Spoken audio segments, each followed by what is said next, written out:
Hello, and welcome to another edition of Spindle City Straight Talk. I'm CJ Ferry. And I'm Bob Chip Camara. How are you today? We'd like to welcome you to another edition and say it definitely hasn't been a quiet time for us. We found some definite interesting things to bring to you this week, and I think we're going to get Chipper to start right off.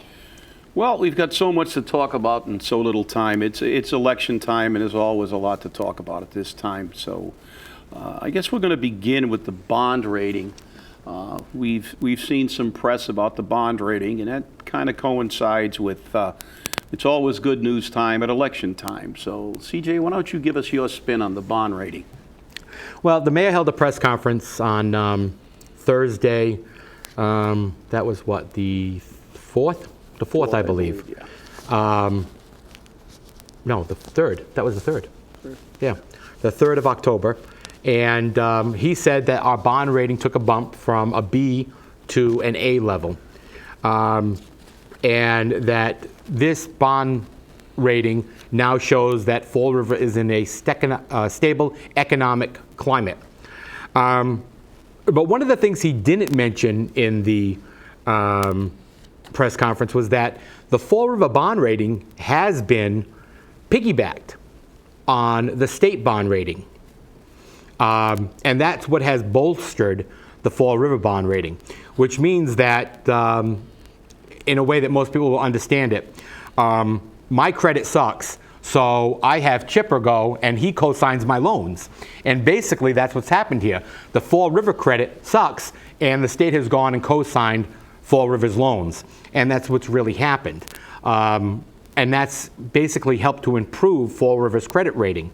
But I think the real interesting comment the mayor made was that although Fall River's credit rating is improving, taxes are still going up and job availability is still going down. So what does improved credit rating mean to the average homeowner and the average person in the city of Fall River? Absolutely nothing. All it means is Fall River can borrow more money and tax the hell out of us more frequently. Well, that pretty much sums it up. But the fact is that it's always ironic that bond ratings seem to always go up around election times, and it's something that goes back for many, many years. And it kind of goes along with the old saying that figures don't lie, but liars can figure. They can manipulate bond ratings, and as you said, CJ, the bond rating only means we're going to get deeper in debt, because when you get a better bond rating, they try to bond more issues, which just pushes debt down the road for us and our grandchildren and their grandchildren. But the reality is, the person who lives in Fall River who has a $20,000 annual income on an average, which is less than a third of the state, that doesn't mean anything. The increase in taxes, the increase in fees, and the increase in the cost of living in Fall River, while the quality of living in Fall River goes down, the cost continues to increase. So the reality is the bond rating is really irrelevant to the everyday person, and that's why we're talking about it here, and we're going to set the record straight and give you some straight talk about this. This is, again, election time political hype. And you can prove it's an election type political hype because bond ratings come out usually once or twice a year. And this bond rating was released on June 18th at 6:11 p.m. by Moody's. We're in October. We're just hearing about it now when this came out on June 18th. And the funny part about it was later that morning, Sean Kadim came out and did say, oh yes, this is old news. It came out in June. And it really has no effect on the people of Fall River, except that we will be bonding more and, the taxes are going to go up and there are fewer jobs. So, hooray Mayor Flanagan and hooray City Council of Fall River, because you're going to tax us more and you're going to make sure that we have fewer jobs. And that's what it's all about, isn't it? I mean, you wonder why you can't keep people in Fall River. This is one of the reasons. Yeah, well, it's pretty apparent that if they have to save news from June to give out just before an election, they haven't got much good news around election time. We have to save and put in a can any kind of perceived good news till election time to hype up an election bid. And as CJ said, the fact that living in Fall River is getting more expensive and earning a living in Fall River is getting more difficult segues into our next topic, jobs. And we recently saw a press conference held at the airport, and it had to do with jobs. And CJ, do you want to bring everybody up to speed on this? Yeah, I think this press conference was very interesting because this press conference initially was incited, and I really shouldn't use that word, but was incited by several city councilors and a candidate for mayor, Joe Cavallo. And they incited this because a local business, Matouk Manufacturing, which manufactures high-end towels and sheets and whatnot, had entered into an expansion contract with a company, I believe, out of Medford. And they hired that company hired a company out of East Providence to do all their contract work. I'm still trying to figure out who did the survey and site planning work, because I want to find out who got that contract. And on the night before this press conference, the mayor and the city council president were running around crazy trying to get city councilors to back out of this press conference. They did not want people up at the airport. They kept saying, have the press conference down at City Hall, have the press conference down at City Hall. And that kind of made me uncomfortable. Why would you want to have a press conference about jobs in Fall River down at City Hall, especially when it was about a Fall River-based manufacturer? And everyone kept saying, George Matouk, who owns the company, is a good employer. He works very well with his employees. His employees speak very highly. And we're not saying that Mr. Matouk isn't a very good employer. What we're saying is that this expansion had no Fall River jobs in it. The day of the press conference, just prior to 9 a.m., 5 local Fall River companies were hired to do work for alarms, fire suppression, plumbing, electrical, and carpentry work. And we still don't have a lot of answers of, where these jobs were coming from prior to the day of the press conference at 9 a.m. And the city councilors all were nowhere to be found, including the major city councilor, who was a labor leader, who wanted to be there and who was fighting for this. And where he was at the mayor's office screaming for jobs in Fall River. So that city councilor stood up for workers in Fall River, that city councilor being Dan Rigo, and he stood up for workers in Fall River saying, no, we have to make sure that workers in Fall River have the opportunity to get jobs here when we're giving TIFs away. Because they gave away a multi-million-dollar TIF package over a 10-year period. Yeah, that's correct, and I think that is the bottom line. We're going to hear a lot of spinology on this issue, because I'm glad you used the adjective incite, because it did incite a tremendous amount of concern about having a press conference at the site. And we heard about Mr. Matouk and how, what a good employer he is, and I don't doubt that. But the fact and the bottom line was that the first part of that expansion, the concrete pouring, was being done by a Rhode Island company. It wasn't being done by a Fall River company. It didn't have any Fall River workers involved. And that was the issue that Councilor Rigo brought to the forefront, and that was the reason that we began to ask questions.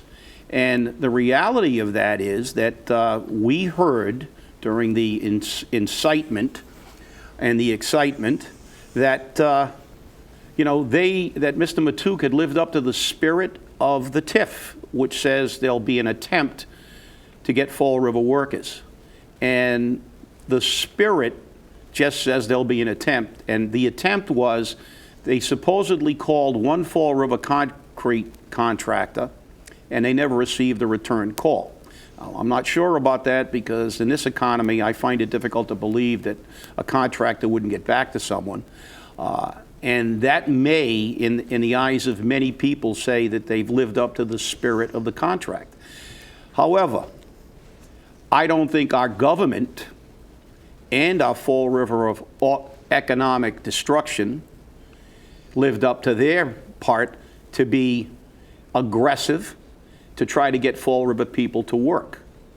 My question is, and I always tell you, we should always ask why. Why wasn't every concrete company in the general area that employs Fall River workers told about this opportunity? Why weren't they afforded the opportunity to bid? Why wasn't Mr. Matouk and his company basically pressed to allow them to entertain bids? Because the fact is, it's a quid pro quo here. Mr. Matouk is receiving a 10-year TIF. He's saving hundreds of thousands of dollars in taxes.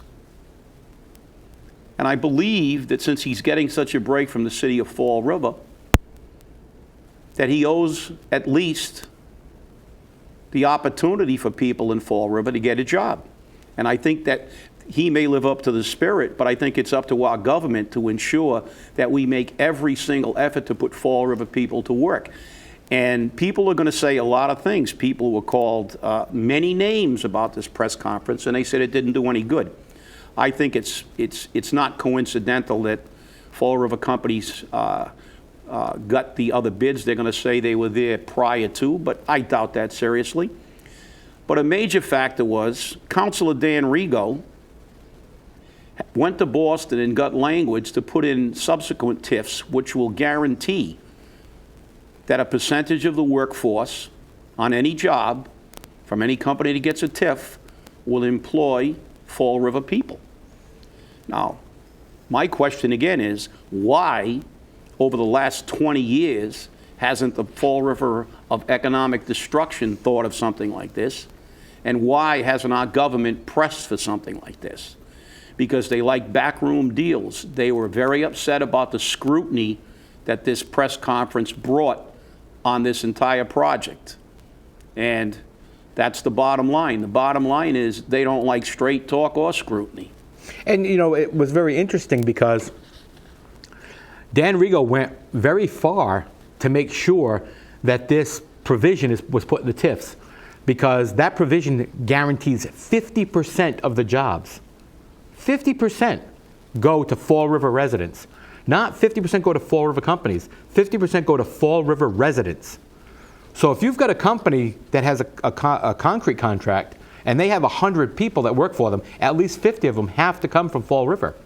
Some people may think that, you know, well, you're telling me I have to hire 50 people from Fall River. Well, if you want the job, you have to have 50 people that come from Fall River. But I mean, that's a way to guarantee some employment here in Fall River, to make sure people are working. And the government works for us. And this is where I think we've had a shift in politics over the years. For some reason, the government thinks that we work for them. And, you know, or at least, you know, they work for themselves and they don't have anyone to represent. And we know otherwise, and we hold them to it every day. It's just very sad, though, that it takes issues like this to be scrutinized so carefully, to have significant positive change to occur here in Fall River. And then those people who come out be called publicly and on the air names. Well, there was a very, very concentrated attempt to attack Councilor Rigo for what he did, and also everyone else involved in this. And I think that the citizens of Fall River should be outraged by the fact that we had a city councilor fighting for jobs for the people of Fall River, and he was attacked for doing this.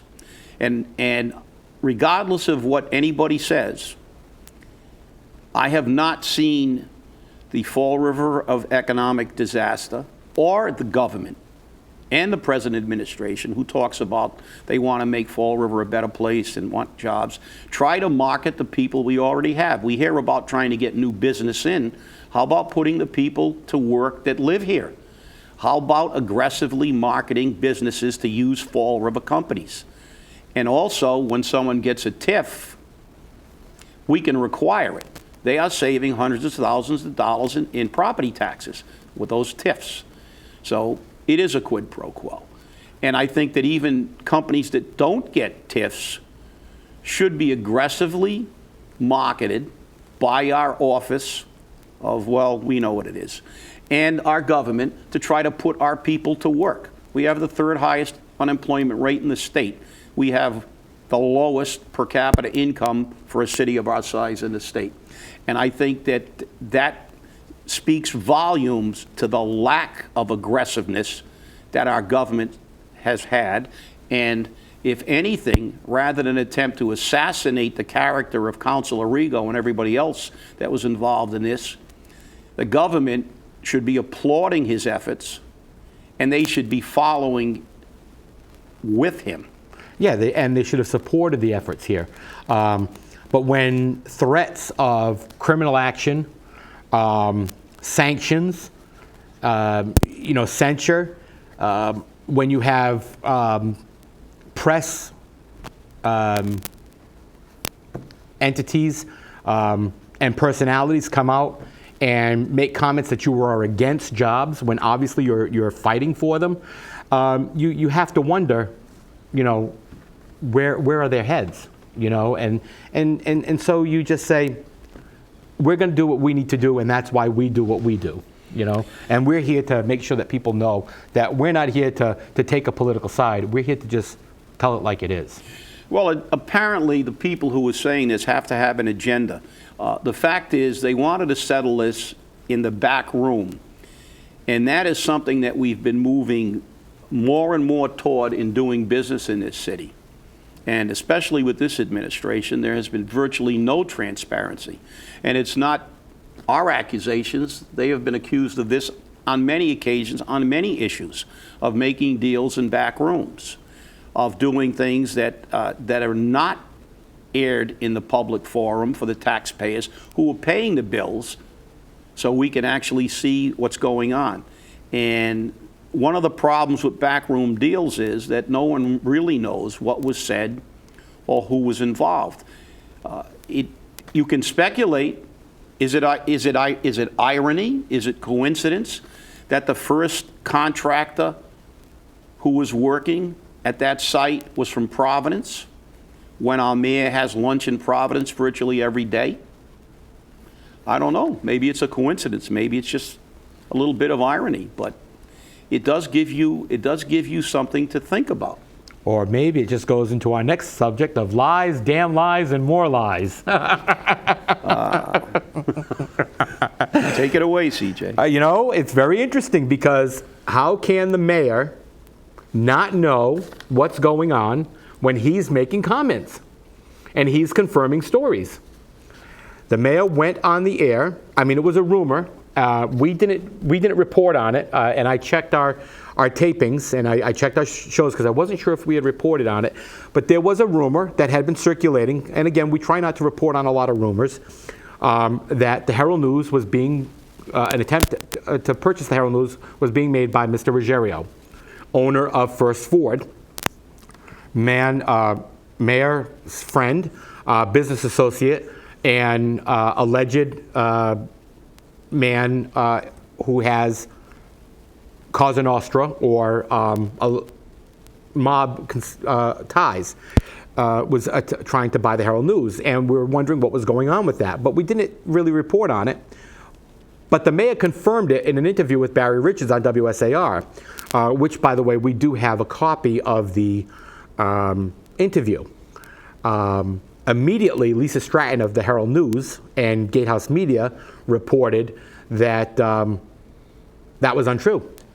And she wanted to know, how could the mayor not just, make a phone call down the street to the Herald News, a reputable business here in Fall River for over 140 years, and confirm or deny the story? And I have to ask myself, and so should you, how can the mayor confirm a story about the purchase or sale of a business in Fall River, especially a business that controls the media, that controls the information flow to the people of Fall River, without knowing his facts, especially from somebody he claims is his friend and business associate. I also have to ask, how can you make claims which you can't back up? Because you claimed on WSAR that Mr. Ruggerio is a self-made billionaire, but according to all the reports that I find, he's not. I mean, I have to ask myself those questions. What about you, Chip? Well, I have to ask, number one, what was the mayor gaining by even making the statement? What has the sale of the Herald News got to do with the economic condition of the city? What has it got to do with anything except maybe his relationship with Mr. Ruggerio? And I'm going to read the quote that Lisa Stratton is attributed with. This is directly out of the Herald News article. This is, quote, "It's unfathomable that the mayor would confirm this erroneous report in the public arena and on the air when he or the radio station could have just as easily picked up the phone and learned the truth. I don't know who is more ridiculous."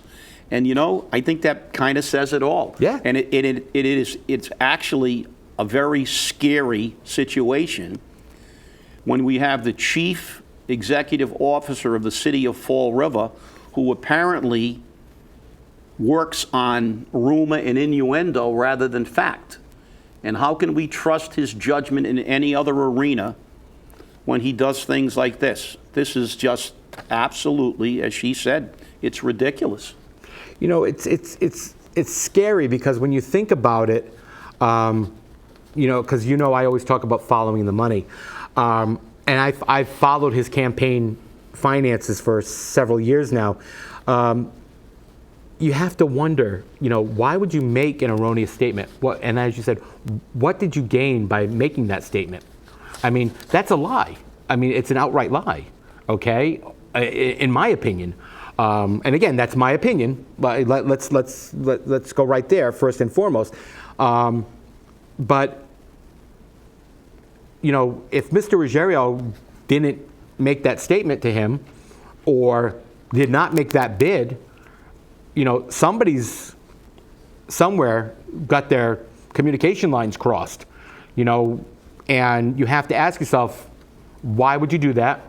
What gain did you have from that?